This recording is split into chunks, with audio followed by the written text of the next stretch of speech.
Alright, using a grinder to clean stuff up. Too lazy to plug the cord in. This cordless grinder is doing a great job here. These tools have come a long way from like back in the days when they were barely working till now where they almost have the power of a cheaper or medium class corded grinder.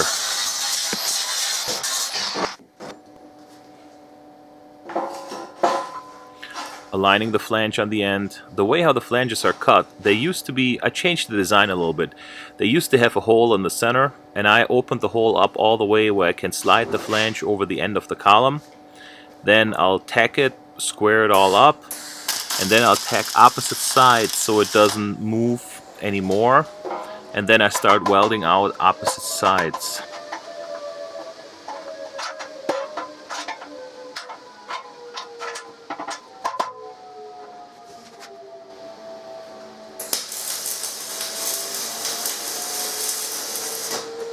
You see the smoke coming up. This is dual shield wire. This is Utectix DO266S, one of the most amazing dual shield flux cord wires.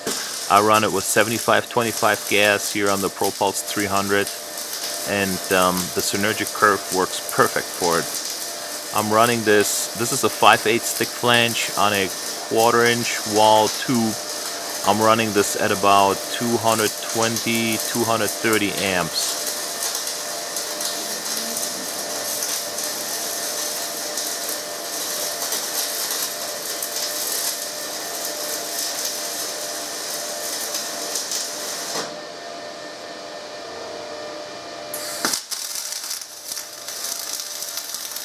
So this wire you can push or pull according to the instructions.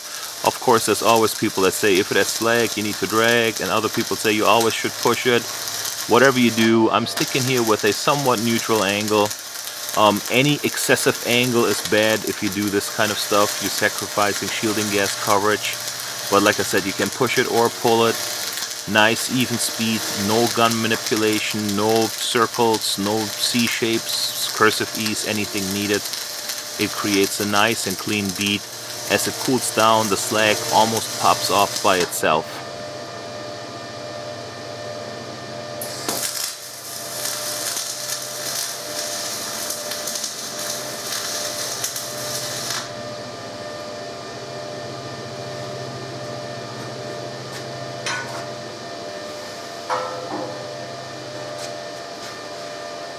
So rotating the column here to weld this all evenly.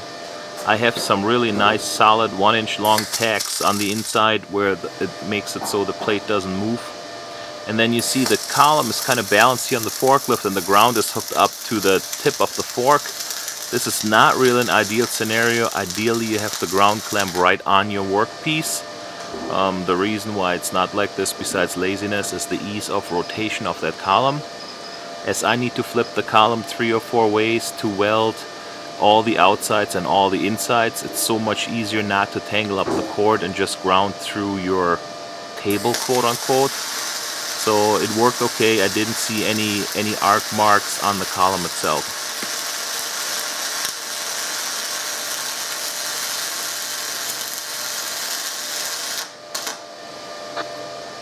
So here you see me run some wire out and then break the end off. Flux core dual shield wire is typically a tubular wire which breaks off real easy. You don't need any pliers to snip it, you can just break it off by hand.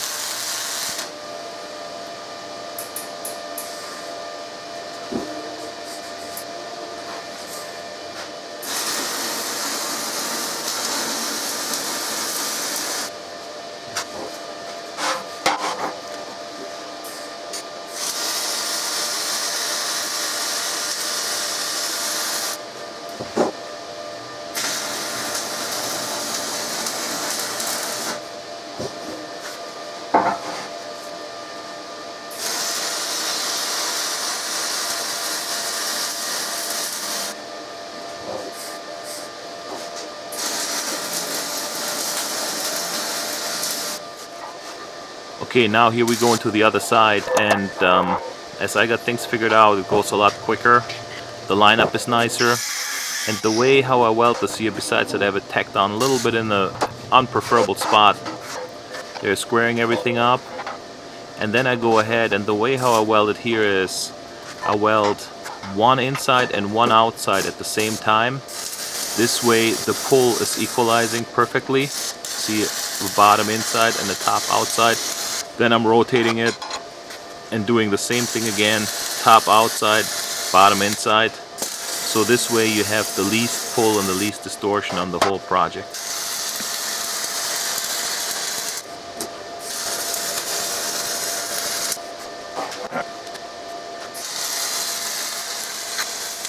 Alright, thanks for watching.